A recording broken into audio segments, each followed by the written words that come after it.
All right. Myra, Well, would good you morning, do us the honors and everyone. ask us a few initial questions?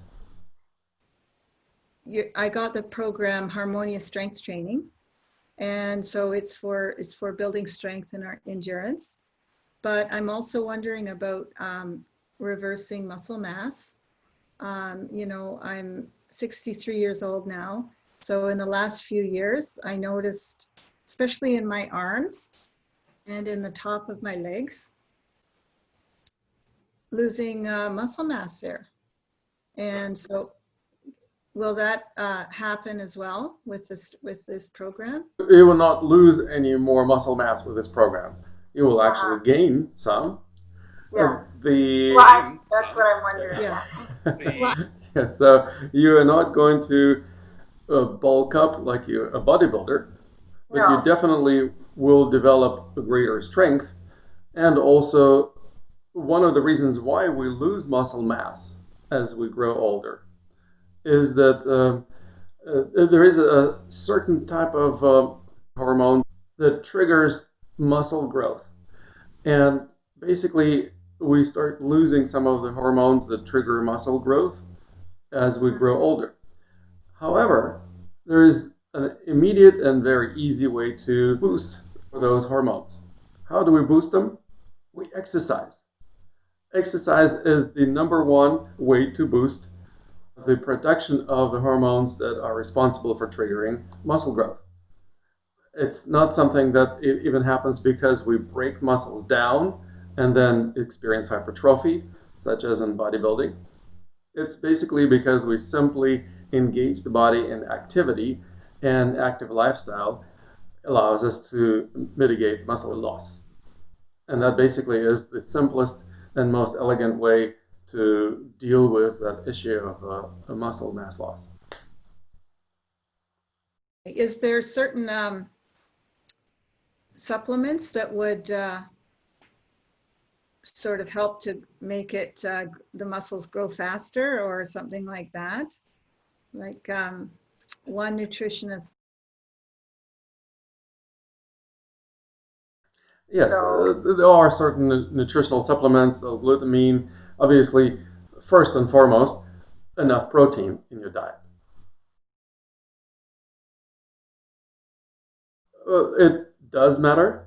Majority of proteins still will get digested and still will get transformed into usable ones. But generally speaking, animal proteins are easier for the body to turn into meat, into muscles, than, let's say, soy. I'm not a big proponent of soy in general. I guess maybe I just don't resonate with it. I don't want to say that soy is bad and should be banished, but I'm not a big fan of soy or soy products. However, I enjoy them on occasion. What I'm trying to say is that people, for example, who are vegans or even vegetarians often experience a greater muscle loss than people who eat meat or fish or other seafood. Basically, it's easier for the body to convert the animal protein into a muscle mass. But that also will be triggered by the hormones associated with exercise. In other words, if we don't exercise, consuming more proteins only make us fatter. So that's not the solution. And that's exactly why we're learning how to develop an attitude towards exercise. It's not really an exercise, it's an exploration. Yeah. We want to Right. experiment and explore. We want to develop the attitude of playfulness when we can't wait Yeah. to get more into it instead of feeling like, oh, it's another chore. I have to book it in my calendar so I don't forget to do this exercise, and then feeling like, oh, I have to do this again for a half an hour for whatever length of time or number of repetitions. And people basically fall off the bandwagon in terms of exercise routines because these routines are not fun or not pleasant. Mhm. So what we do is we develop harmonious culture of movement that actually feels great. And then when we explore rather than just exercise, something really cool happens. We learn more about ourselves, and that creates an alternative motivating factor for us to actually keep engaging in the activity. Okay. I'm also in my 60s, and when I got into my 60s, I started losing muscle mass, and I started Chinese herbs that special preparation from sintamani-tonics.com. He can make you up an herbal preparation that will help you with that. And, I have lots of muscle mass now. I'm not losing anything. It was pretty immediate also. I could see a change, but also working with Lama has also helped in terms of the strength training is great. Yeah. Really helps. Both of those things really help a lot. Fantastic. Well, thank you for your comment, Barbara-Lynn. This is something that we definitely want to be endeavoring, not because we just want to run away from something that we dread. We don't want to just engage in this practice because we are afraid of losing muscle mass. We actually want to engage in this practice because we have something to go towards. Now, what would you go towards if you wanted to achieve something as a result of this practice? I have 2 grandchildren, 2 boys. And yesterday, the older one, who's 6, he was sitting on my lap. And, I could start to feel the bones on the upper leg muscles that I don't know what they're called. I had to sort of shift them around because I was feeling the bone. So that's something that I want to change. I don't have grandchildren, but I can imagine that just keeping up with them is a challenge sometimes because children run around, they can be sometimes rambunctious, and even if they just want to play, keeping up with them can be quite challenging. So what do we do? Do we just say, no, I'm not going to play with my grandchildren because they're too fast for me? Well, maybe we actually can improve our strength, our endurance, our speed, basically, if not anything else, so that we can enjoy our time with our grandchildren. So this is just one of many elements of our studies. We want to develop strong values that we are clear about so that we don't fall off bandwagon because we lost interest. If we lose interest, basically, it means that just another value popped up and dragged us away from our primary objective. Well, it means that the primary objective was not really in alignment with any high priority values. This is something that most physical therapists, exercise instructors, Qigong masters never talk about, the values. But if we are not clear about our values, what's important to us, we actually will not be able to sustain our practice. Does it make sense? Definitely. Fantastic. Do you have more questions? I don't want to hog the stage here, so. Please, at least one more question from you would be fine. I've just done the first 2 training videos so far, and you mentioned about you're not really in favor of stretching, but in one of the ones where you're lying on your back and you're holding your foot and just bending your leg over like that to the ground. See, in my way of, how I approach things, that's stretching. So I'm wondering how you define stretching. The definition of stretching is pulling the muscles, the 2 ends of the muscle apart from each other beyond the edge of the comfort zone. So because I'm so flexible, that move doesn't feel like I'm going beyond my edge of the comfort zone. Okay. Now, that's because my comfort zone is rather large. For somebody else, for example, who is not particularly flexible, that would be like an impossible feat. So I don't put any expectations that it has to be done exactly that way. As a matter of fact, probably I would say the other way. Don't do it the way I do it. Pay attention to your own comfort zone. Find the edge of it. How do you know that you're at the edge? Well, basically you are kind of like at the precarious balance, 50-50 balance between comfort and discomfort. And you begin to feel like if I pull any further, I will stretch. And stretching causes stretch reflex. And stretch reflex sends signals of contraction from the central nervous system to the muscles, so that muscle doesn't get torn. When muscle receives the signals of contraction, what does it do? It contracts. It actually becomes more tense and shorter, which literally gives you the opposite result from what we hope to achieve by stretching.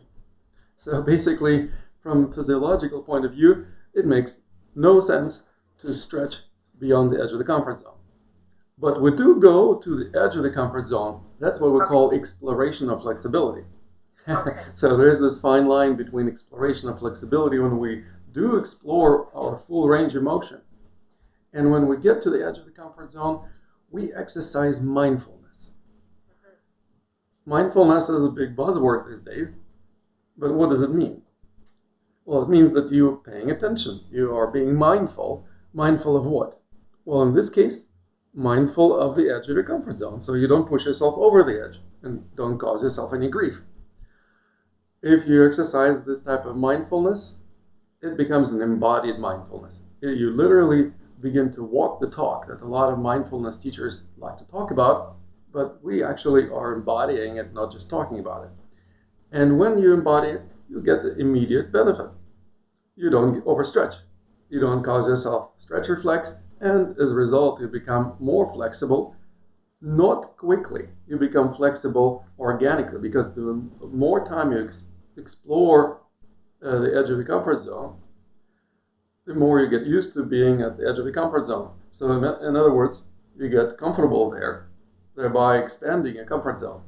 When your comfort zone expands, you become more flexible, but it happens organically.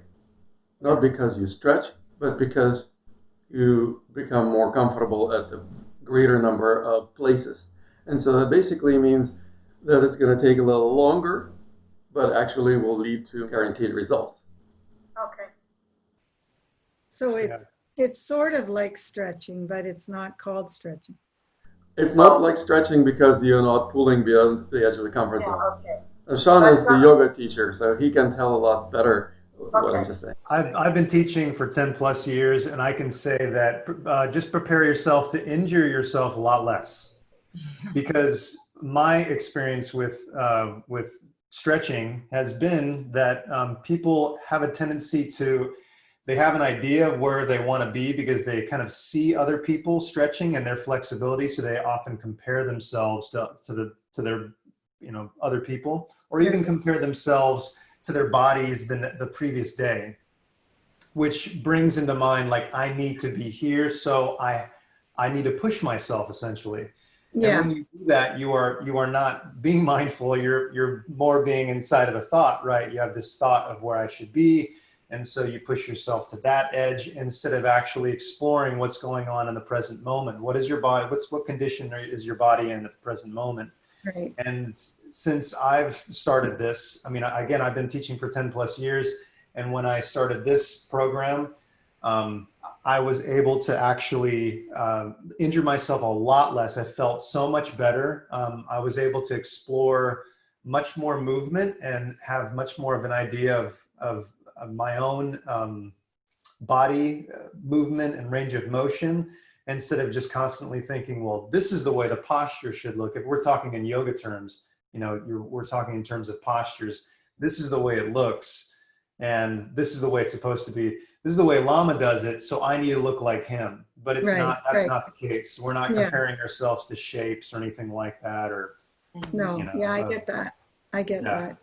Yeah. So it's very much being in your body, noticing what's going on, and it does take practice. You have to get a feel for it, right? You really have to practice it. So it's gotten me to new heights in my strength as well, especially with strength training. I do it every day. Yeah. I was just talking about how motivation needs to be not just running away from something, but also go towards something. Right. And that sense of enjoyment and also sense of knowing yourself better is something that we develop through this practice. Most people familiar with any kind of personal development, spiritual practices, know that knowing yourself is like the holy grail of spiritual development. Well, how do we get to know ourselves? We need to pay attention to ourselves. That's how. If you don't pay attention to something, there is no chance to learn about it. Well, a lot of people actually don't pay enough attention to themselves. That's why they don't observe the edges of their comfort zone. They have a certain dream of how they should look, and so they just throw themselves over the edge because, our dreams and aspirations usually reside beyond our comfort zone. Why? Well, because we haven't been able to reach them. It's been too uncomfortable to get there, so to speak. That's why there still are aspirations. They haven't been manifested yet. Well, so when we have a dream, we decide, I'm going to go after it. So I'm going to just jump over this edge of the comfort zone, and I'm going to throw myself there so that hopefully I will land where I want to be. Well, doing that kind of a leap of faith often leads to discomfort, pain, and by and large, people retreat back into the comfort zone to recuperate and regroup. And then they decide, okay, now I'm going to charge and I'm going to leap even more because that wasn't good enough. And so they do it again. Of course, they hurt themselves, and then they retreat and they recharge, lick their wounds, so to speak. And then they decide, okay, now I'm going to do it again, and basically create cyclical crisis in their lives. Whether it's in terms of stretching or in terms of any physical abilities, in terms of their emotional abilities, in terms of their financial abilities. Basically, that's how we humans tend to operate, which is insanity. Because if you keep doing the same thing, expecting different results, is the sign of insanity, right? So we literally learn how to become sane and stop doing the crazy thing. Another thing that I was just working with my student who is a chiropractic doctor and also black belt in Taekwondo. And of course, since he's been doing Taekwondo for many, many years, he's been doing stretching and always feeling like it wasn't good enough. And so his kicks were not as high as he wanted them to be and as limber as he wanted to be. So sure enough, he actually hurt himself right after he started studying with me. He's a relatively recent student. And I talked to him about how he literally just shot himself in the foot because he hurt his hip by overstretching. And I was like, well, isn't it interesting? They don't teach this in chiropractic colleges. They don't teach this in med schools. They don't teach this in massage schools. They don't teach this in yoga schools. They don't teach this in pretty much any schools that I know of, even though it's a very well-established physiological understanding of things. That stretching is going to bite you in the ass. Now, there is addiction to stretching. And he actually had a very clear and clever explanation of how that addiction works. He said, it's very simple. You stretch, you cause yourself discomfort or pain, and the body creates endorphins. What are the endorphins? What's the endogenous morphine? Basically the form of opioid that is a painkiller. So the body literally tries to mitigate the pain that you cause yourself. Now, it's also a narcotic, as an opioid is, and so it basically becomes an addiction to create an endorphin rush. Some people do this through lifting heavy weights. Some people do this through deep tissue massage. Some people do this through running. Some people do this through stretching. Basically, causing themselves discomfort and pain becomes an addiction because it creates an endorphin rush, and people get hooked on it. So we actually learn how to wean ourselves off of it, or literally get unhooked from the endorphins, because we don't want to become addicts. Now, this is an addiction that at least costs you nothing except for loss of flexibility, but it's not a healthy thing either. So basically what we do then is we learn how to stop doing things that we got so used to or maybe even got addicted to because we know better now. But that requires a certain degree of agency, self-discipline, and not everyone has it. So I guess this practice is not for everyone. Yeah. I can see that. Thank you. Thank you. Yeah, it's that whole, yeah, it's for me like starting to train this way, harmonious strength training. It's like really listening to yourself and, really, instead of grabbing for something outside of yourself to tell you how far to go or, how to do this specific exercise, you really tap into yourself and feel like, well, what can I do? Like, what do I resonate with? Where is my comfort zone? Like Lama said, for me, this practice has been life-changing for me as well. Like I've been practicing for a couple of years, I believe now. And I did a lot of yoga before then, and I always hurt my back. I always hurt my lower side of my left side of my lower back. And I was like, and I did all this yoga, and I was like, I'm doing all these back bends, I'm doing all this strength training, I thought, but I'm also overstretching it, because there's super many forward folds in a yoga practice. Now, I love yoga, so I'm not, it's not that I'm shaming yoga or anything. I still do yoga. But now, when the yoga teacher goes, push, or go, keep going, instead of listening to their voice, I listen to my own voice and go, I can't go any further. If I go further, I will start stretching rather than just lengthening the muscles that are ready to be lengthened, right? Yeah. And so I haven't had any lower back pain since almost I started, I think. A year and a half at least. So, and this has been a problem for years of my life, like my lower back. Excellent. Yeah. So, yeah, it's been amazing. Thank you. And this also has to do with holding patterns. So beyond our harmonious strength training, we have other programs. One of the most fundamental programs is basic Qigong practitioner certification program. And we study Qigong as the all-encompassing system of energy awareness and application of principles of energy arts. Unlike what most people do when they study Qigong or Tai Chi, when they learn forms and basically associate practice of these arts with doing forms. We don't do any forms, but we study the principles. And one of the principles that I would like to mention today is understanding of holding patterns. The tension in the body doesn't happen in just one place. Usually it happens throughout the body. Basically, that pattern of compensation becomes a holding pattern that becomes so habituated that we consider this as normal for us. As long as you have a personality, most likely you have some pattern of holding tension, depending on your personality type, of course. And so we learn to understand not only the personality types and not only the patterns of holding tension, but also how to work with them. Because obviously, having this chronic tension isn't fun. And so what we do then is we learn how to work through these patterns of tension, but at the same time not consider them the bad thing that happens to us. We actually understand that everyone has it. So it's not like a disease that we want to get rid of, because pretty much everyone has it, as long as they have a personality.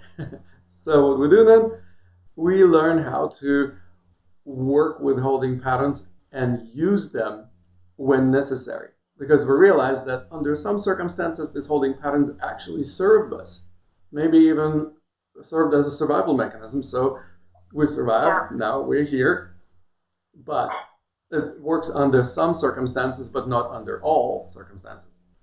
Then we begin to identify which of the circumstances or situations the holding patterns are usable, and use them under those circumstances. And once they're done being used, we put them back in the toolbox, so to speak. So we have them available. They're also associated with particular energy resources within us. So we discover more energy resources within ourselves and become more resourceful. We can tap into that resource, use it when appropriate, and then stop relying on it when it's no longer appropriate. And that is an amazing ability to become more resourceful and just simply expand our sense of self, because the personality that is associated with a particular holding pattern obviously is a limitation. It actually limits our access to other resources associated with other holding patterns or other ways of being. And if we don't have access to those resources, obviously we don't have enough resourcefulness to deal with a number of different situations in our lives. That's why people don't live their lives fully. Who wouldn't want to live life fully? That's basically why we do our practice. And I see my apprentice Stefan is online. Hello, Stefan. You made it. That's awesome. I did. The technology gods smiled upon me finally. Well, you did a wonderful job going over a number of questions that we received through our survey recently and kind of deciphered which ones were the most prevalent or most popular questions. So would you bring up 3 most popular questions, and maybe I'll answer them to the extent of my ability. Based on the recent survey results, some of the most popular issues that have come up, let's start with the first one. Can you explain what Qigong is in a non-mystical way? What its benefits are and how do you practice it? A non-mystical way. Well, that's usually the way that I like working with energy arts, in a non-mystical way, because people tend to mystify things unnecessarily. And I would say that Qigong is the practice of energy awareness, understanding the principles of energy arts through testing, and learning how to apply these principles. Now, that's my working definition of Qigong. Obviously, there's going to be thousands of other people who will say, no, Qigong should be defined like this or like that. And basically, any Qigong master has his or her own definition of what Qigong is.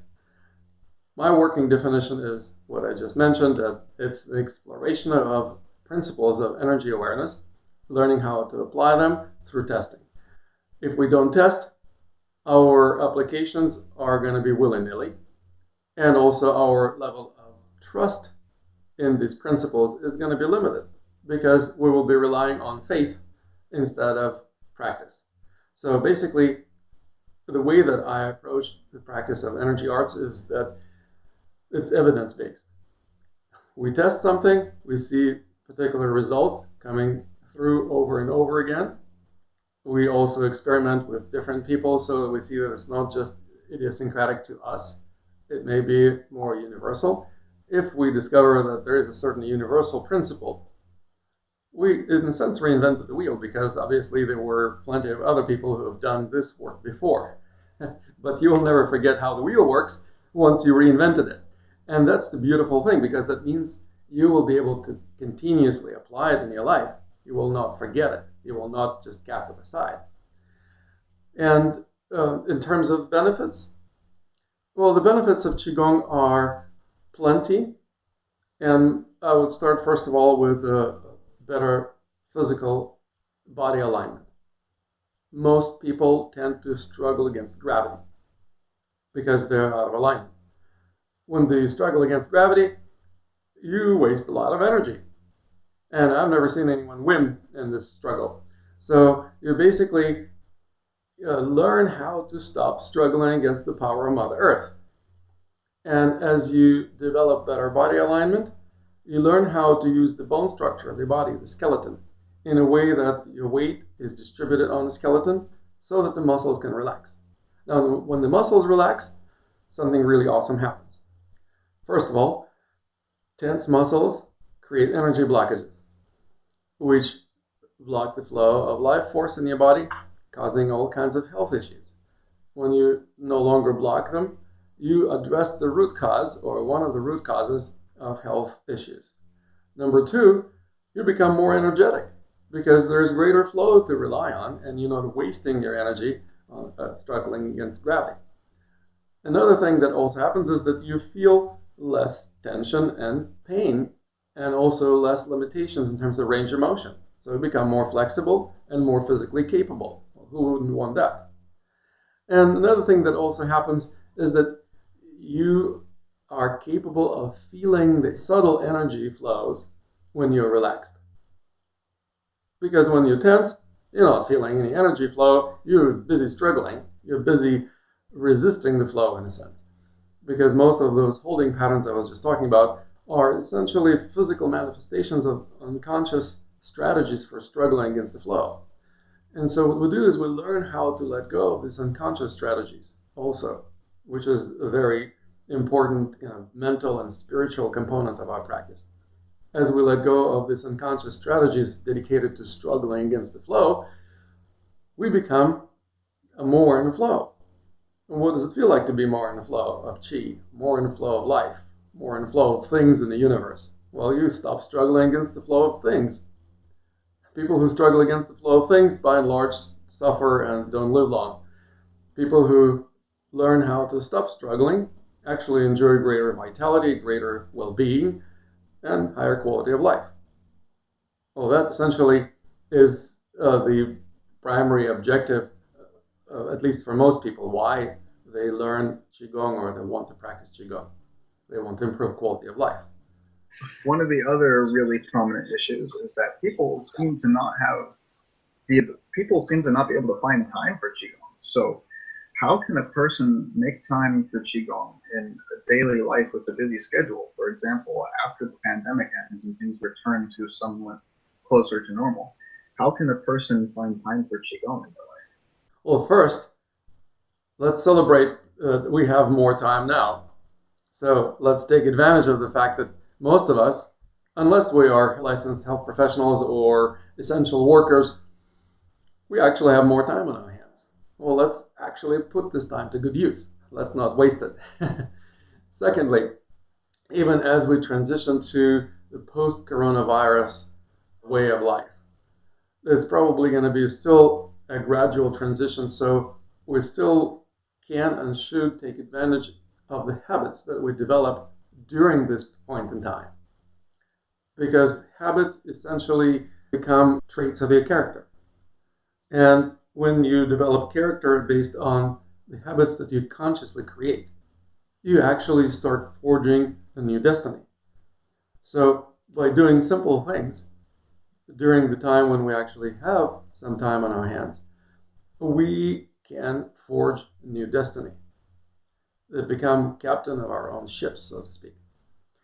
Now, when we have challenges in terms of finding time for practicing things that we know would be improving quality of our lives, it also often boils down to confusion about our values. Basically, I was mentioning just a few minutes ago how values are very important and not many people talk about it for some reason. But I actually talk about values, identifying what's important to us, figuring out what values may be pulling us away from our designated course of action, and also if there are any internal conflicts between the various values within our own belief system. Well, we need to sort it out, because if we have internal conflicts, we also waste a lot of energy on those. And you probably know some people who have internal conflicts. They're usually confused, not very fun to be with.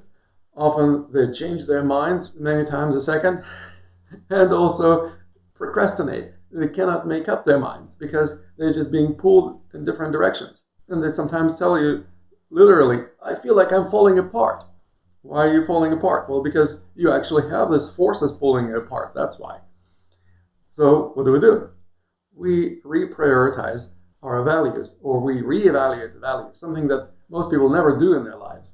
Now, this is obviously something that goes well beyond our harmonious strength training program, because it's something that we do in the context of one-on-one coaching, because everybody's values are unique and different. So we want to make sure that we are authentic about our values. But once we sort them out, we actually stop having internal conflicts, which often means that we also have less external conflicts. We also find ourselves in greater sense of harmony, in greater unity with the flow of things. Again, that's something that is a major thing that improves the quality of our lives. If quality of life is important to us, we will do that. We will find time to dedicate to this practice. If quality of life is not of high importance, well, nobody says that it should be a high priority for you. Basically, for different folks, there are different strokes. So we're not going to impose the practice of Qigong on anyone. We just simply invite people to figure out what's important to them and act accordingly. Can I add something? Yes, please. One of the things that you told me, which really helped me out a lot because I was having difficulties finding time to move and to exercise, was you taught me how to exercise between, in the pauses of, if I'm waiting for something, like taking my mom to the eye clinic that is hours and hours of waiting. While I'm waiting there in the chair, I'm doing harmonious strength training. Very easy. Or standing up, going somewhere else and exercising. Or some other pause in life, waiting online in the grocery store. You can occupy yourself with doing strength training. So just wanted to throw that in. Excellent. Thank you, Barbara-Lynn. This is a very important point that I did not mention, but I appreciate you bringing it up. That it's better to do practice in smaller increments, but more often, in the pauses between other activities, or even consciously setting up little points in our schedule when we can take a break. And it's important to take breaks. Nobody in the right mind would be sitting in front of a computer, for example, or doing some other type of work for hours and hours on end. Everyone needs breaks. If nothing else, go to the bathroom. People used to go on smoking breaks. Nowadays, people don't smoke as much, luckily enough. But what if we actually use that smoking break habit and turn it into a practice break habit? Now, another thing that also happens is sedentary lifestyle does us in. I try to break out of that by simply standing more. Obviously, I'm standing right now. See, I can jump. That means I'm standing. I do this most of the time when I work with my clients, with my coaching clients, with my group coaching programs, with doing most of my webinars. Basically, most of my training hours are actually spent standing. It's not healthy to sit on our butts for very long. It actually is detrimental to health. Sitting is new smoking. So if we recognize that it's better for us to stand, even just for half an hour or 45 minutes in front of a computer while doing this kind of a Zoom calls, I think we will do ourselves a world of favor. And by standing, we also can shift the weight from one foot to the other foot. We can contract and relax different muscles in the body. We don't even have to do very active movement practices, but we're breathing. Well, breathing is a Qigong practice. How natural is your breathing? If your breathing is obstructed by tension, doing breathing exercises is not going to be beneficial because you are basically going to be adding insult to injury. If you already have tension and you want to still breathe right, it means you need to counteract that tension with some other tension. Well, now we end up with twice as much tension. Who wants that? Instead, we learn how to address our tension and nip it in the bud, basically deal with the root cause of it, which often boils down to psycho-emotional issues. So we also work on ourselves from within so that we release undue tensions. And when we don't have the undue tension, natural breath occurs spontaneously. And what could be healthier than being spontaneous and natural? Makes perfect sense to me. In other words, there's always something that you can do to fit into your schedule. Right. All right. Wherever you go, there you are. So another really common issue is that many people live in areas where there isn't much of a Qigong community, or they don't have access to a Qigong teacher, but they still want to practice and they still want to have that sort of thing in their life. If a person is in that sort of situation where there's no Qigong community around them, how can they still practice Qigong? How can they still get involved? Well, that's a brilliant question. And hopefully the answer becomes more self-evident thanks to coronavirus, right? Now we are on Zoom. We are using modern video communications technology. a lot more these days than we used to just a couple of months ago. So basically, it becomes self-evident that even if there is a Qigong master living next door or somewhere down the street, you may not be able to practice with them because of the social distancing issues, all the businesses being closed, including many studios. And basically, even going into the park and practicing in the park sometimes is not a wise choice. So what we do is we learn how to use modern technology, like we're doing right now at this moment. I've been doing this ever since Skype became available 2003 or 2004.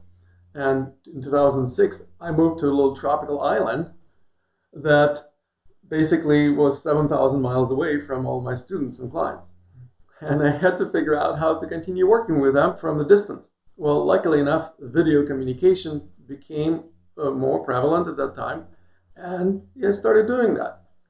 Of course, it's the second best choice in terms of working with a Qigong master or a Qigong teacher as compared to working with them face-to-face, but it's certainly a better choice than none at all.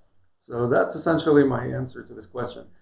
If you happen to be in an isolated community where there are no Qigong practitioners, or if you don't have a Qigong teacher in your vicinity, well, let's start using 21st century technology. The internet, the video communication technologies like Zoom or Skype or FaceTime, even Facebook nowadays gives the ability to do the same. So basically, that is my answer. It's not the best, but it's second best. And as we start getting a little bit more comfortable traveling again, we'll be able to also visit each other. Obviously, most of you guys either have visited me or have visited you, so it's something that can be done. And as we do this more often, it also creates greater sense of camaraderie, a greater sense of community, and basically that's one of the reasons that I do my work. I want to create exactly that, a new movement of people who are exploring our true nature and discovering how we can be more in the flow at will. Did it answer your question, Stefan? I certainly think that it did. So now I actually have a personal question of mine that I'd like you to address, which is I've been studying Qigong for a little bit of time, as you know, and in that I've come across several different styles of Qigong, from this master, from that master, all teaching this form or that form. What is the difference between all these different styles of Qigong, and how do you know which one is right for you? Brilliant question. And that's actually also a very prevalent question that I've received on numerous occasions in the past. Why is there such a great number of Qigong styles? And the answer is really simple. There are different strokes for different folks. What works for one master may not work the same way for another master because of some physical shape differences or sex differences or differences in their energy or their mentality, difference in their value system. And it basically boils down to the need for each master to create their own style or their own system or form, at least. Basically, those people who create styles or forms often are referred to as masters. Now, if it is a sign of mastery, then those people who follow those masters are not really on the path of mastery. They are not on the path of doing what the master did. If becoming a master meant create their own style or form or system, the masters don't teach their students how to do that. Therefore, they are on diverging paths. The path of mastery requires a different skill set than what is being taught by most masters. What is required for being on the path of mastery is creativity, ability to identify what works for you, discernment based on energy awareness, so that you choose things that you resonate both best with, and don't do things that you don't resonate with as much, and also the ability to learn from your mistakes or learn from any experiences life throws your way. Basically, these are the traits of a master. And there are several other traits that obviously are a result of deeper practice. But these traits are often not promoted or taught in classes or in various Qigong schools. And learning a form is going to do nothing to promote those skills. And that's exactly why I don't teach forms, because I'm not interested in just helping people along the path of being a good student, just following the crowd. I actually help people to progress along the path of mastery, because I recognize that everyone needs to be the master in their own right. And luckily enough, the art that I teach is not based on forms. So I'm totally okay when my students and my apprentices are not moving exactly the same way I move. And people, by and large, very infrequently move in the way that I move, or move in the way that other people move in general, because everyone has their own idiosyncrasies. And so we literally develop the sense of authenticity and put it front and center. Also because what we study and practice is not a Chinese art. Chinese civilization and culture, by and large, doesn't value authenticity that much. Because of that, the Chinese Qigong styles are not particularly focused on learning authenticity or promoting it. Because our Qigong style is not of Chinese origin, it's of Tibetan origin, it actually has a different flavor to it. And first and foremost, it has this high value placed on authenticity. And that means we are focusing on completely different way of addressing the energy arts as compared to just doing forms.